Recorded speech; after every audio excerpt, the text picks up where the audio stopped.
بسم الله الرحمن الرحيم نحمده ونصلي ونسلم على رسوله الكريم وعلى آله الطيبين وأصحابه الطاهرين أما بعد. حضرات گرامی، سائبر کرائم جو ہے نا، جرائم جو ہے، سائبر کرائم جو ہیں، جو جرائم ہیں، ان کا ہم تذکرہ کرنا چاہیں گے کہ اس کے کیا کیا نقصان ہیں، اس کی قسمیں کیا ہیں، کتنی قسمیں ہیں، کون کون سی ان جرائم میں کرائم کا حصہ بنتی ہیں، اور اس سے معاشرے کو کیا نقصان پہنچتا ہے، شریعت مطہرہ کے اصول کیا ہیں، ضابطے کیا ہیں. اگرچہ یہ جو موجودہ ترقی ہے سوشل میڈیا کی، یعنی جسے ہم انٹرنیٹ یا ڈیجیٹل جو آلات جسے ہم کہتے ہیں، کمپیوٹر ہے، موبائل ہے، اس کے ذریعے سے جو پائے جانے والی جو ہیں غیر قانونی سرگرمیاں ہیں، جس میں سے جیسے ڈیٹا وغیرہ جو ہے چوری کر لیا جاتا ہے، اسی طرح ہینک چیز کر لی جاتی ہے، ہینکنگ ہوتی ہے، یا اسی طرح آن لائن فراڈ چل رہا ہے انٹرنیٹ کے ذریعے سے، موبائل کے ذریعے سے. پھر خواتین کو، یہ باقی افراد کو جو ہے ہراساں کیا جاتا ہے، اور مالی جو ہے مال چوری کیا جاتا ہے، مالی جو جرائم ہیں. تو اس کے علاوہ جو ہے سوشل میڈیا کے ذریعے سے لوگوں کو دھمکیاں دینا، جسے سائبر ہراسانی کہا جاتا ہے. نازیبا جو ہے تصاویر ہیں جو آگے جو ہے بھیج دی جاتی ہیں، شیئر کی جاتی ہیں، یا بلیک میلنگ کرنا ہے، ڈیٹا وغیرہ جو ہے چوری کرنا، ذاتی ہو یا اسی طرح مالی ہو، یا خفیہ جو دستاویزات ہوتی ہیں، اسے ڈیجیٹل چوری جو ہے کہا جاتا ہے. اور لوگوں کی اپنی شناخت ہوتی ہے، وہ شناخت جو ہے وہ چوری ہو جاتی ہے وغیرہ وغیرہ. یعنی مثال کے طور پر کسی شخص کا نام ہے، اس کی تصویر ہے، یا اس کی جو معلومات ہیں، جعلی طریقے سے جعلی شناختی کارڈ بنا کر کے جو ہے آگے جو ہے وہ، یا اسی طرح آئی ڈی جو ہے نا، اسے بنا کر کے اسے استعمال کیا جاتا ہے. تو یہ چند چیزیں تھیں. سائبر دہشت گردی بھی اسی میں شامل ہے. سرکاری اہم سرکاری یا کوئی اہم دستاویزات جو ہے انہیں نقصان پہنچانا، نفرت انگیز جو ہے مواد جو ہے پھیلانا، جھوٹی خبریں یعنی فیک نیوز جسے ہم کہتے ہیں، فیک نیوز جو ہے پھیلانا، حتیٰ ابیز جو ہے سوشل میڈیا پر کسی کے خلاف غلط معلومات پھیلانا وغیرہ، یہ ساری اسی میں شامل ہیں. پہلے ہم گفتگو کریں کہ یہ جو فیک نیوز ہیں، یعنی جو ہے غلط معلومات جو ہے آگے پھیلائی جاتی ہے، ہمارے یہاں یہ عام چل رہا ہے. ایک نے سنی ہے تو اس نے آگے پھیلا دی، اس نے آگے، یعنی پہلے نے بھی جھوٹ بولا، فرضی بات تھی، اس نے معلومات ہی نہیں لی، اس کے سامنے حقائق نہیں تھے، جھوٹی بات تھی، فیک نیوز تھی، لیکن اس نے آگے پھیلا دی، یعنی پھیلتے پھیلتے لاکھوں ہزاروں لوگوں تک جو ہے چیزیں پہنچ جاتی ہیں، جس کا جو ہے اس آدمی کو جس کے خلاف یہ خبر پھیلائی گئی ہے، اس کی عزت کو، اس کی شہرت کو، اس کی قدر و منزلت کو نقصان پہنچتا ہے. انسان پھر پریشان ہو جاتا ہے. بسا اوقات جو ہے انسان، لوگ جو ہے وہ خودکشی بھی کر لیتے ہیں، اپنی جان لے لیتے ہیں، کیونکہ ہر انسان کی عزت ہے. جان، مال، عزت و آبرو کا خیال رکھنا جو ہر مسلمان کے لیے ضروری ہے. جیسے کہ میرے آقا صلی اللہ تعالیٰ علیہ وسلم نے خطبہ حجۃ الوداع میں یہی فرمایا تھا کہ ہر انسان کی جان، مال اور آبرو، عزت و آبرو جو ہے وہ قیمتی ہے، اس کا خیال رکھنا ہے. تو یہی فرضی باتیں جو ہیں بیان کرنے کے حوالے سے بغیر کسی تحقیق کے فیک نیوز آگے پھیلانا، اس کے کیا برے اثرات ہیں، اور شریعت مطالعہ ہماری کیا رہنمائی کرتی ہے. سب سے پہلے اللہ تبارک و تعالیٰ قرآن مجید میں ارشاد فرماتا ہے، اور یہی بتایا گیا ہے کہ فرضی بات جو ہے آگے نہیں پھیلانی. جو بھی خبر ہے آپ کے پاس، کوئی بھی خبر ہے، کوئی بھی نیوز ہے، کوئی بھی واقعہ ہوا ہے، تو آپ پہلے تحقیق کریں، آگے جو ہے نہ پہنچائیں. یعنی اس نیوز کو جو ہے فیک جو نیوز ہے اسے آگے نہ پھیلائیں، تحقیق کریں. جیسا کہ فرمایا یا ایھا الذین آمنوا ان جاءکم فاسق بنبأ فتبینوا ان تصیبوا قوما بجہالۃ فتصبحوا علی ما فعلتم نادمین. سورہ حجرات کی آیت نمبر 6 ہے. اے ایمان والو، جب تمہارے پاس جو ہے کوئی فاسق آدمی خبر لے کر کے آئے، یعنی جس کا کردار اچھا نہ ہو، جھوٹ بولنا، بددیانتی کرنا، خیانت کرنا، یا اسی طرح جو ہے جو بھی کردار کا جو ہے برا ہو، جب ایسا شخص تمہارے پاس خبر لائے تو اس کی خبر پر یقین نہیں کرنا، خوب جو ہے تحقیق کرنی، خوب تحقیق جو ہے وہ کرنی ہے. فرمایا کہیں ایسا نہ ہو کہ پھر کسی قوم کے ساتھ جو ہے زیادتی کر بیٹھو، یعنی اس کی خبر پر اعتبار کر کے جو ہے کسی کو نقصان پہنچا دو. جیسے بھائی کو بھائی سے لڑایا جاتا ہے کسی عورت کی خبر یا کسی فاسق آدمی کی خبر کی وجہ سے،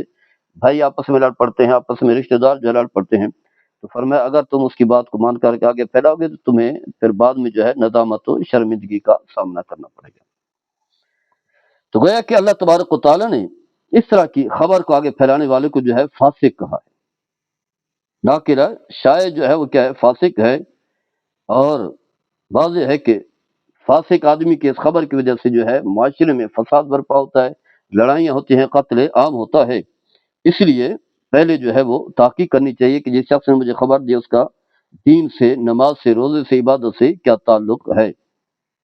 اگر نیک آدمی ہے، صالح ہے، عادل ہے تو پھر ٹھیک ہے، اس کی خبر کو آگے پہنچائیں، ورنہ کسی صورت میں جائز نہیں ہے۔ اسی طرح حدیث میں بھی آتا ہے، میرے آقا صلی اللہ تعالی علیہ وسلم نے فرمایا کفا بالمرء کاذبا ان یحدث بكل ما سمع، فرمایا کہ انسان کے جھوٹ ہونے کے لیے اتنا کافی ہے کہ وہ ہر سنی سنائی بات جو ہے آگے پہنچا دے، بات سنی ہے، خبر ملی ہے اسے، بس آگے اس نے پہنچا دی۔ بھئی تحقیق بھی کر لا،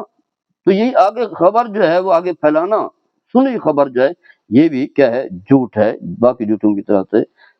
مسلم شریف کی حدیث موجود ہے۔ اور پھر ہم دیکھتے ہیں کہ اس طرح کی خبریں جو ہیں پتہ نہیں کتنے لوگوں کے گھر جو اجاڑ دیتی ہیں، کئی قومیں جو ہے وہ تباہ ہو جاتی ہیں،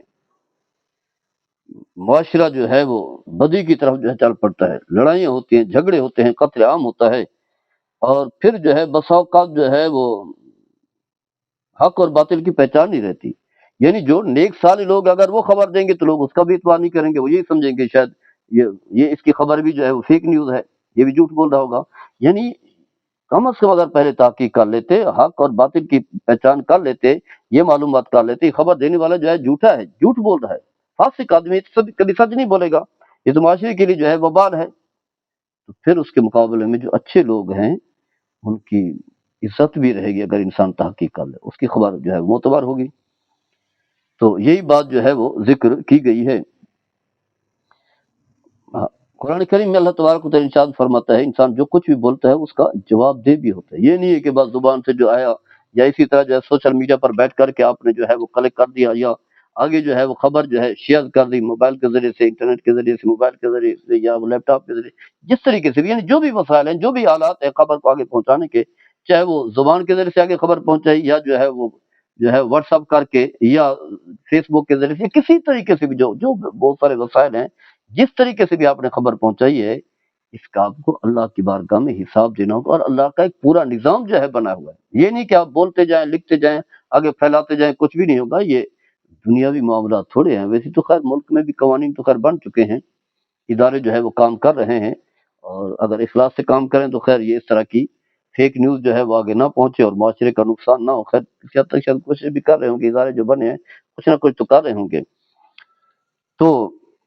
اللہ تبارک و تعالیٰ قرآن مجید میں ارشاد فرماتا ہے کہ ما یلفظ من قول الا لدیہ رقیب عتید، فرمایا انسان جو کچھ زبان سے ادا کرتا ہے، زبان سے یا ہاتھ سے لکھتا ہے، یا آگے لکھی چیز آگے شیئر کرتے ہیں، جتنی بھی وسائل ہیں، تو فرمایا اس کے سامنے اس کے پر جو ہے وہ اللہ کے نگران فرشتے موجود ہیں، مضبوط صلاحیت کے مالک، جو ہر چیز جو ہے وہ لکھ رہے ہیں، کوئی چیز جو ہے مخفی نہیں ہے۔ وَإِنَّ عَلَيْكُمْ لَحَافِظِينَ كِرَامًا كَاتِبِينَ يَعْلَمُونَ مَا تَفْعَلُونَ، جو بھی کر رہے ہو، جو بھی بول رہے ہو، جو کچھ بھی آگے شیئر کر رہے ہو، فرشتے جو ہے وہ لکھ رہے ہیں، کرامن کاتبین، ان سے کوئی چیز مخفی نہیں ہے۔ اسی طرح فرمایا سورہ قاف کی آیت کریمہ تھی 18 آیت نمبر ہے، اسی طرح فرمایا کہ ان السمع والبصر والفؤاد كل اولئک کان عنہ مسئولا، فرمایا کہ کان ہو، آنکھ ہو یا دل ہو، فرمایا ان سے ہر ایک چیز سے متعلق جو ہے سوال ہوگا۔ یعنی کان میں آپ نے کون سی بات سنی ہے، سچی سنی ہے، جھوٹی سنی ہے، یا اسی طرح جو ہے اچھی چیز کی طرف دیکھا ہے یا بری طرح کی طرف دیکھا ہے، یا دل میں کس طرح کے خیالات ہیں، اس تمام چیزوں سے متعلق جو ہے اللہ تعالیٰ پوچھے گا، باقاعدگی سے اللہ کی بارگاہ میں کٹہرے میں کھڑے ہوں گے، اللہ تعالیٰ جو حساب لے گا۔ سورہ اسراء کی آیت نمبر جو ہے 36 ہے۔ حدیث پاک میں آتا ہے نبی کریم صلی اللہ تعالی علیہ وسلم نے فرمایا ان العبد لا يتكلم بكلمة من رضوان الله لا يلقي لها بالا يرفع الله بها درجات وان العبد يكتب بكلمة من سخط الله لا يلقي لها بالا يهوي بها في جہنم، بخاری شریف کی حدیث ہے۔ فرمایا کہ انسان جو ہے ایسا کلمہ کہتا ہے جو اللہ تعالیٰ کے ہاں پسندیدہ، یعنی حق بات کرتا ہے، سچ بات کرتا ہے، سچ بولتا ہے، جھوٹ نہیں بولتا، تو فرمایا کہ اللہ تعالیٰ جو ہے اس کی بدولت جو ہے اس کے درجات جو ہے بلند فرماتا ہے، اور پھر اس کے مقابلے میں انسان جو ہے کیا ہے، وہ ایسے کلمہ کہتا ہے جو اللہ تعالیٰ کی ناراضگی کا سبب ہے، جھوٹ، غیبت، حسد، لوگوں کو اذیت دینے کے حوالے سے. تو فرمایا کہ اس کی بدولت، ان جھوٹے کلمات کی بدولت جو ہے اسے منہ کے بل دوزخ کی آگ میں جو ہے پھینک دیا جائے گا، دوزخ میں ڈال دیا جائے گا. تو لہذا یہی باتیں ہیں، عام طور پر جو ہے وہ جھوٹ چلتا ہے، غیبت چلتا ہے، اسی طرح کی جو ہے بری باتیں جو ہیں وہ چلتی ہیں. جیسے غیبت تو عام ہے، چغلیاں جو ہیں وہ عام ہیں. اللہ تعالیٰ جو ہے ایسی شرارت سے جو ہے محفوظ رکھے. قرآن بھی فرمایا ولا یغتب بعضکم بعضا، سورہ حجرات کی آیت نمبر جو ہے 12 میں فرمایا کہ تم میں سے کوئی کسی کی غیبت نہ کرے. غیبت جو ہے کسی صورت میں نہیں کرنا چاہیے، اور یہی فرمایا نبی صلی اللہ علیہ وسلم نے فرمایا تدرون ما الغیبت، جب تو جانتے ہو غیبت کس چیز کا نام ہے. تو عرض کیا رسول اللہ ورسول عالم، اللہ اس کے رسول بہتر جانتے. جو صحابہ کرام کا انداز تھا جب نبی کریم صلی اللہ علیہ وسلم ارشاد فرماتے تو اس انداز سے جواب دیا کرتے تھے. تو اور نے فرمایا ذکر کا اخا کا بما یکرہ، تم اپنے بھائی کا ایسی چیز کا ذکر کرو جسے وہ ناپسند ہو، ناپسند طریقے سے ان کا ذکر کرو. یعنی یہ اس کے اندر یہ ہے، بحث کے اندر یہ کمزوری ہے، جب بیان کرو گے تو ناپسند کرے گا. قیل افرأیت ان کان فی اخی ما اقول، عرض کی یا رسول اللہ اگر وہ چیز اس کے اندر پائی جائے جو میں کہہ رہا ہوں، تو فرمایا ان کان فی ما تقول فقد اغتبتہ، فرمایا اگر وہ چیز پائی گئی ہے تو گویا کہ تم نے اس کی غیبت کی ہے. لیکن فرمایا وَلَمْ يَكُنْ فِيهِ فَقَدْ بَهَتَّهُ، اگر فرمایا وہ چیز نہیں پائے گی تو یہ بہتان لگے. یعنی اگر اس کے اندر کوئی عیب نہیں ہے، کوئی کمزوری نہیں ہے، کوئی عیب برائی نہیں ہے، ایسی آپ کہہ رہے ہیں، فرضی باتیں گھڑ کر اسے عیب لگا رہے ہیں، تو فرمایا یہ بہتان ہے، فرضی جھوٹی بات ہے. لیکن اگر اس کے اندر عیب ہے تو پھر بھی یعنی دونوں کام جو ہے وہ گناہ والے کام ہے. وہ غیبت ہے، غیبت بھی حرام ہے، اور بہتان لگانا بھی حرام ہے. تو گویا کہ اس انداز سے جو ہے انسان کو بولتے ہوئے، آگے پیغام پہنچاتے ہوئے، شیئر کرتے ہوئے، خبر جو ہے واٹس اپ کرتے ہوئے، فیس بک کے ذریعے پہنچاتے ہوئے پہلے سوچ لینا چاہیے کہیں ایسا نہ ہو کہ میرا یہ عمل، میرا یہ فعل، میرے یہ شیئر والے معاملات جو ہے شریعت مطالعہ کے خلاف تو نہیں ہیں. اگر ہیں تو پھر فوراً ہاتھ روک لیں اور اس طرح کا کوئی عمل نہ کریں تاکہ قیامت کے دن اللہ تعالیٰ کی بارگاہ میں جواب نہ دینا پڑے. اللہ تعالیٰ ہم سب کو عمل کرنے کی توفیق عطا فرمائے. وما علیہ الا البلاغ المبین.